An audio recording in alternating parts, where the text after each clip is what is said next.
Glimpse of Indian history by doctor Mohanlal Gupta में आपका स्वागत है। आप देख रहे हैं ऐतिहासिक धारावाहिक कैसे बना था पाकिस्तान। इस धारावाहिक का उद्देश्य इतिहास के उन पृष्ठों को पूरी ईमानदारी एवं सच्चाई के साथ दर्शकों के सामने रखना है, जिनमें भारत की आज़ादी की लड़ाई आरंभ होने से लेकर पाकिस्तान बनने तक का घटनाक्रम सम्मिलित है। इस धारावाहिक में दिए गए तथ्य स्थापित इतिहास पर आधारित है। अब तक आप इस धारावाहिक की 17 कड़ियां देख चुके हैं।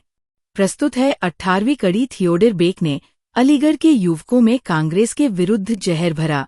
सर सैयद अहमद ने अंग्रेजों का विश्वास जीतने के लिए एक यूरोपियन युवक थियोडर बेक को अलीगढ़ कॉलेज का प्रिंसिपल बनाया। थियोडर भारत में नौकरी अवश्य करता था, किंतु वह भारतवासियों से घृणा करता था। हिंदुओं के प्रति तो उसके मन में विशेष जहर था।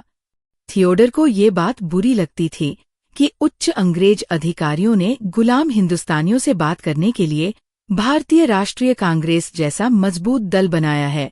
यही कारण था कि अलीगढ़ कॉलेज के प्रिंसिपल थियोडर बेक ने कांग्रेस विरोधी अभियान में सर सैयद को महत्वपूर्ण सहयोग दिया।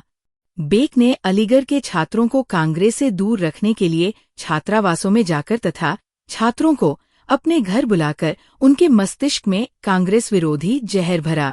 कांग्रेस विरोधी राजनीतिक विचारों को इंग्लैंड में प्रचारित करने के लिए बेक की सहायता से अगस्त 1888 में यूनाइटेड इंडियन पेट्रियाटिक एसोसिएशन की स्थापना की गई।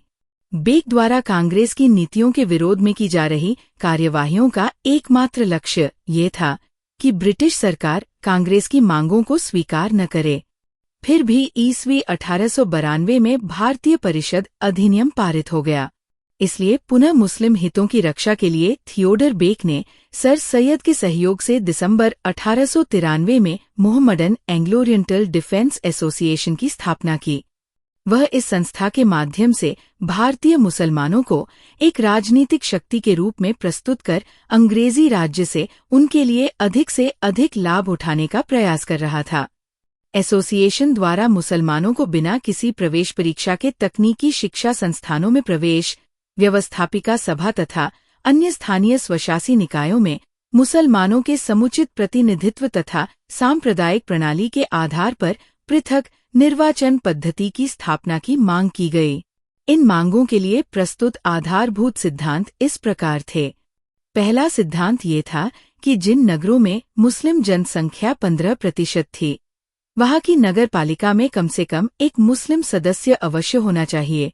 दूसरा सिद्धांत ये था कि जिन नगरों में मुस्लिम जनसंख्या 15% से 25% तक थी, वहां की नगर पालिका में मुसलमान सदस्यों की संख्या लगभग आधी होनी चाहिए।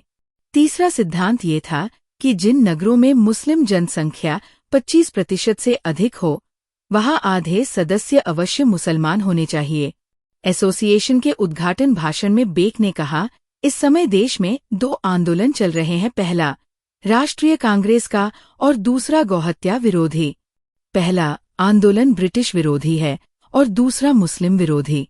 बेक ने अपने एक लेख में गृह सरकार की इस बात के लिए निंदा की कि वह देशद्रोही आंदोलनकारियों के दबाव में आकर उनकी मांगें स्वीकार करती जा रही है।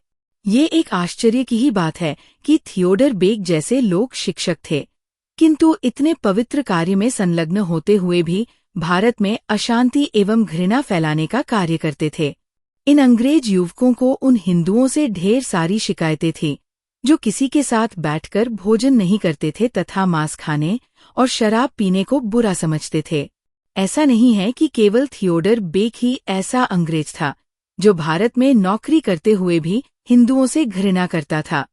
सैकड़ों अंग्रेज बेक जैसी ही मानसिकता के थे। उन्हें लगता था कि गॉड ने गोरे अंग्रेजों को काले हिंदुस्तानियों पर शासन करने के लिए ही उत्पन्न किया है। ईस्वी 1898 में सर सैयद अहमद खां का और अगले वर्ष बेक का देहांत हो गया। उसके देहांत के बाद उनकी कांग्रेस विरोधी राजनीति को थियोडर मॉरिसन नामक एक अंग्रेज युवक ने आगे बढ़ाया। थियोडर मॉरिसन ने घोषणा की कि यदि भारत में प्रजातंत्र की स्थापना होती है तो यहाँ अल्पसंख्यकों की स्थिति लकड़हारों और भिश्तियों जैसी हो जाएगी। कृपया इस चैनल को लाइक, सब्सक्राइब एवं शेयर करें। अगली कड़ी में देखिए, अंग्रेजों ने केवल 213 मुसलमानों को 75 रुपए या उससे अधिक मासिक वेतन पर नौकरी दी।